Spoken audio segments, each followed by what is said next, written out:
কেতাবের কাছে আসেন, যে কেতাব আপনাকে আত্মিক প্রশান্তি দান করবেন ইনশাআল্লাহ। আর কিছু কিছু ক্ষুদ্র ক্ষুদ্র আমল করেন।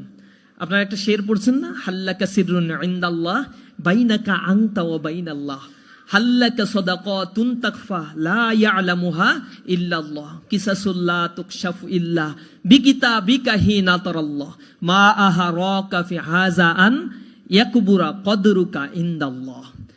তোমার কাছে কি এমন কোনো আমল আছে যে আমলটা পৃথিবীর কেউ জানে না, আল্লাহ আর তোমার মধ্যেই সীমাবদ্ধ? এমন কোন দান সৎকা কি তুমি কখনো করেছো যেই দান সৎকার ব্যাপারে পৃথিবীর কেউ জানে না, শুধু তুমি আর তোমার রবই জানো? যদি এরকমটা হয়ে থাকে, এমন কোন গোপন আমল যদি তুমি করে থাকো, তাহলে এই আমলটা তুমি সংরক্ষণ করে রাখো।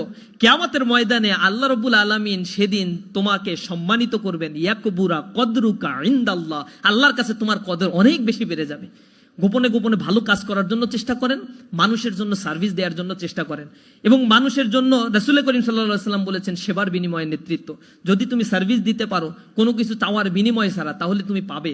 এবং কোরআনে বলা হয়েছে ওয়ালা তামনুন তাস্তাকসির ওয়ালি রব্বিকা ফাসবির, তুমি কোনো কিছু বেশি পাওয়ার আশায় কোনো কিছু করবা না, আর তোমার রবের জন্য তুমি সবসময় ধৈর্য ধারণ করো। যদি এটা করো তাহলে আত্মিক প্রশান্তি পাবা। আর এটা মনে রাখো, সূরা মুজাম্মিল শেষ আয়াতের শেষ অংশে আল্লাহ রাব্বুল আলামিন বলছেন যে ওমা তুকদ্দিমু লিআনফুসিকুম মিন খায়রিন তাজিদুহু ইনদাল্লাহি হুয়া খায়রু ওয়া আযমু আজরা। তোমরা যত ভালো কাজ করো, তোমরা মনে করো এগুলা খুচরা খাসরি কাজ করে ফেলছি, এগুলা মনে হয় আমাদেরকে কোনো ভ্যালু অ্যাড করছে না। আল্লাহ বলছেন যে না, এগুলো আমি সব সংরক্ষণ করে রেখে দিই, এবং কিয়ামতের ময়দানে এর ডাবল ডাবল প্রতিদান তোমাদেরকে দেয়া হবে।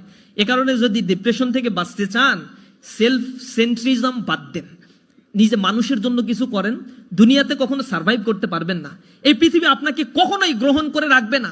একজন মৃত মানুষ আর একজন জীবিত মানুষের মধ্যে তফাৎ হচ্ছে ওর সময় শেষ, আপনার সময় এটা আসতে হাতে আসে।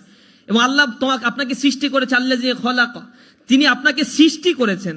এরপরে হচ্ছে আপনার কদর, ভাগ্যটাও আল্লাহ রাব্বুল আলামিন লিপিবদ্ধ করেছেন। খলাকাহু ফাকদ্দারাহু তাকদীরা, এক ন্যানো সেকেন্ড আল্লাহ দেরি করেন নাই, সাথে সাথে কতদিন বাঁচবেন, কতদিন কখন মারা যাবেন, কোথায় মারা যাবেন, সবকিছু ইন ডিটেইলস আপনার রিটেন করে দেয়া হয়েছে। সুতরাং দুনিয়ার জীবন হচ্ছে খুবই ক্ষণস্থায়ী। বাল তুসিরুনাল হায়াতাদ দুনিয়া, আল্লাহ বলছেন দুনিয়ার জিন্দেগি হচ্ছে খুবই সামান্য। ওয়াল আখিরাতু খায়রু ওয়া আবাকা, আখিরাতের জিন্দেগি হচ্ছে সর্বোত্তম এবং চিরস্থায়ী। কিন্তু মানুষটা এই দুনিয়া পাওয়ার জন্য বেশি বেশি লাফালাফি করে।